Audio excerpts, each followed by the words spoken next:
pagi dan salam sejahtera bagi kita semua. Perkenalkan, nama saya Dina Oktaviani, NIM 2010417118, kelas A1 Manajemen semester 3. Tujuan saya membuat video ini adalah untuk memenuhi nilai ujian tengah semester dari mata kuliah Manajemen Operasi 1 dengan menjawab soal yang telah diberikan oleh Bapak Adi Mursalin, SEMM, selaku dosen pengampu mata kuliah Manajemen Operasi.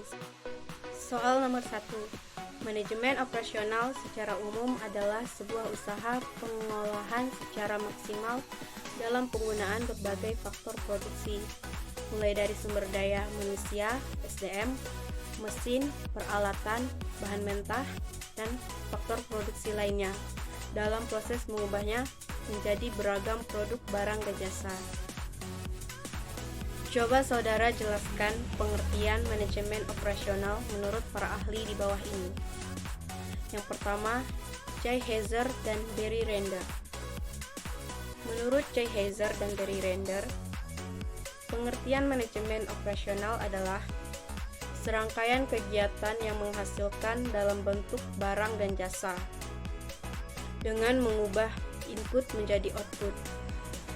Yang kedua, Pangestu Subakyo.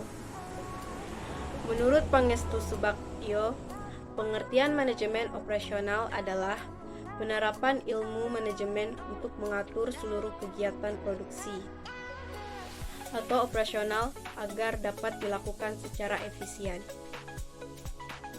Yang ketiga, menurut William J. Stephenson, 2009. Menurut pendapat William J. Stephenson, manajemen operasional adalah sistem manajemen atau serangkaian proses dalam pembuatan produk atau penyediaan jasa.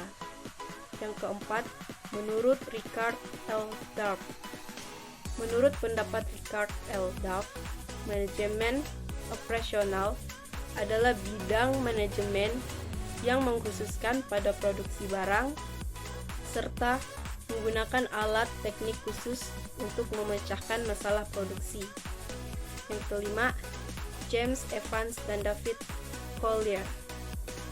Menurut pendapat James Evans dan David Collier, manajemen operasional adalah ilmu dan seni untuk memastikan bahwa barang dan jasa diciptakan dan berhasil dikirim ke pelanggan. Soal nomor 2. Coba saudara sebutkan dan jelaskan ruang lingkup manajemen operasional. Adapun ruang lingkup dari manajemen operasional diantaranya seperti di bawah ini.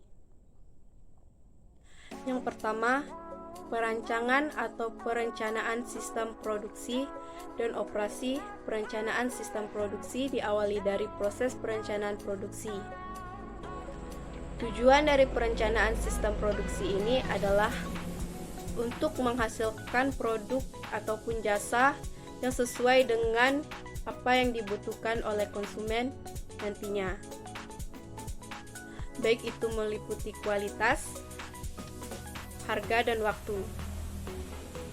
Dalam perencanaan sistem produksi ini, ada beberapa hal yang perlu diperhatikan. Di antaranya, seleksi dan perancangan desain dari produk. Seleksi maupun perancangan proses dalam peralatan, memilih lokasi pabrik, tata letak dari fasilitas pabrik, perencanaan lingkungan kerja, persoalan standar. Yang kedua, pengendalian produksi, proses produksi yang dijalankan manajemen operasi, yaitu pengendalian berdasarkan pada perencanaan yang telah ditentukan sebelumnya. Perencanaan produksi adalah dasar dalam melakukan pengendalian produksi yang di dalamnya terdapat berbagai kebijakan yang harus dipenuhi. Akan tetapi, proses produksi yang sedang dijalan harus diawasi agar tidak keluar jalur dari perencanaan yang telah disusun sebelumnya dan dapat dikendalikan. Dan harus diingat juga bahwa semua langkah pengendalian bertujuan untuk mengoptimalkan keuntungan yang dapat diperoleh perusahaan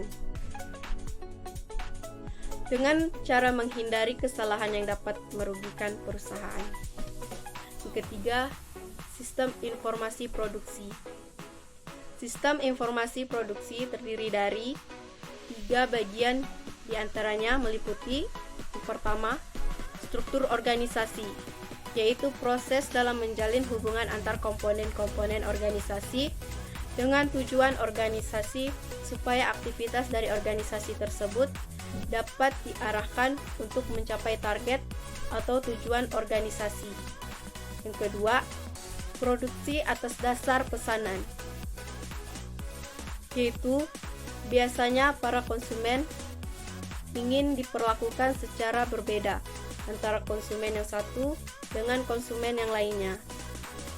Meskipun produsen telah memproduksi barang menghasilkan secara reguler, namun kenyataannya masih banyak permintaan dari konsumen yang berbeda-beda dan ingin dilayani secara berbeda pula.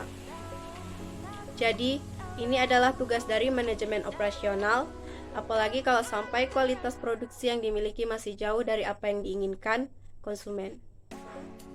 Yang ketiga, ada produksi untuk pasar. Biasanya perusahaan atau produsen yang telah memiliki basis dasar yang cukup baik melakukan kegiatan produksi secara reguler. Produksi untuk pasar umumnya ditentukan oleh permintaan konsumen, maupun itu konsumen yang sudah ada dan konsumen yang baru. Soal nomor 3, sebutkan dan jelaskan peran manajer operasional. Manajer operasi bertanggung jawab penuh terhadap jalannya manajemen operasional. Manajer operasi berkewajiban mengawasi dan mengelola proses operasional, dimulai dari proses pengubahan sumber daya bahan baku, energi, dan tenaga kerja menjadi bentuk barang dan jasa. Atau dengan kata lain, harus mampu mengelola proses pengubahan input menjadi output. Manajer operasi sangat penting posisinya dalam sebuah bisnis, dikarenakan operasi merupakan salah satu dari fungsi strategis perusahaan. Soal nomor 4, sebutkan dan jelaskan fungsi manajemen operasional. Dikelompokkan berdasarkan tugasnya, fungsi manajemen operasional dapat dibagi menjadi 4. Fungsi yang pertama disebut sebagai fungsi perencanaan. Fungsi perencanaan ini menentukan tujuan dari subsistem operasi organisasi perusahaan dan mengembangkan program yang sudah dimiliki. Fungsi yang kedua adalah fungsi pengorganisasian, yang mana manajemen operasional dapat menentukan struktur individu, grup, bagian, divisi, hingga departemen perusahaan. Manajemen operasional mampu menyatukan subsistem-subsistem operasi tersebut agar bisa mencapai tujuan perusahaan. Pada fungsi perorganisasian, manajemen operasional akan menyediakan sumber daya yang dibutuhkan demi tercapainya tujuan perusahaan tersebut. Fungsi yang ketiga, fungsi penggerakan. Manajemen operasional harus memiliki sikap kepemimpinan, pengawasan, serta motivasi para seluruh karyawan perusahaan. Hal ini bertujuan agar karyawan dapat bekerja dengan optimal dan melaksanakan tugasnya dengan memuaskan. Fungsi yang terakhir, manajemen operasional juga memiliki fungsi pengendalian. Artinya, manajemen operasional mampu meningkatkan standar dan jejaring komunikasi perusahaan agar organisasi perusahaan dapat bergerak sesuai rencana yang telah dibuat. Dengan begitu, tujuan perusahaan dapat tercapai dengan lebih mudah dan efisien. Soal yang kelima, jelaskan produktivitas dan faktor-faktor yang mempengaruhinya. Beberapa faktor yang mempengaruhi produktivitas sebuah organisasi. Yang pertama, faktor teknis. Faktor teknis adalah faktor yang meliputi penentuan lokasi, tata letak, dan ukuran pabrik atau mesin produksi yang tepat, penggunaan mesin dan peralatan yang benar, teknis penelitian dan pengembangan, serta penerapan komputerisasi dan otomatisasi pada produksi yang bersangkutan. Yang kedua, faktor produksi. Faktor produksi adalah faktor yang meliputi perencanaan, pengorganisasian, dan pengendalian produksi, penggunaan bahan baku yang berkualitas baik, serta penyederhanaan dan standarisasi proses produksi. Jika semua faktor produksi dapat berjalan dengan baik, maka akan meningkatkan produktivitas. Yang ketiga, faktor organisasi. Faktor organisasi adalah faktor berkaitan dengan jenis organisasi yang digunakan, pendefinisian dengan jelas otoritas dan tanggung jawab setiap individu dan departemen, serta pembagian kerja dan spesialitas terhadap pekerjaan yang dilakukan. Yang keempat, faktor personil. Faktor personil merupakan faktor yang secara langsung mempengaruhi produktivitas sebuah organisasi. Individu atau tenaga kerja yang tepat harus ditempatkan di posisi yang tepat pula. Tenaga kerja yang lulus seleksi harus diberi pelatihan dan pengembangan yang tepat, serta memberikan kondisi dan lingkungan kerja yang baik. Kelima, faktor finansial atau keuangan. Keuangan merupakan darah dari sebuah bisnis. Oleh karena itu, harus terdapat perencanaan dan pengendalian keuangan yang baik terhadap keuangan atau modal kerja. Penggunaan modal atau pemborosan uang harus dihindari. Manajemen harus memperhitungkan dengan baik pengembalian atas modal yang mereka investasikan. Keuangan yang dikelola dengan baik akan meningkatkan produktivitas suatu perusahaan atau suatu organisasi. Soal nomor 6, jelaskan hubungan manajemen operasional dengan supply chain management. Supply chain management merupakan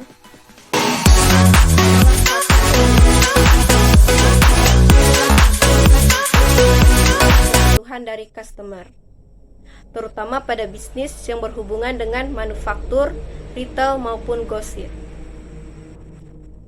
Manajemen operasional sangat erat kaitannya dengan supply chain atau supply chain management. Mereka harus paham tren global dan lokal, memahami permintaan konsumen, dan kapasitas bahan produksi. Sekian yang dapat saya sampaikan. Atas perhatian, saya ucapkan terima kasih, selamat pagi, dan salam sejahtera.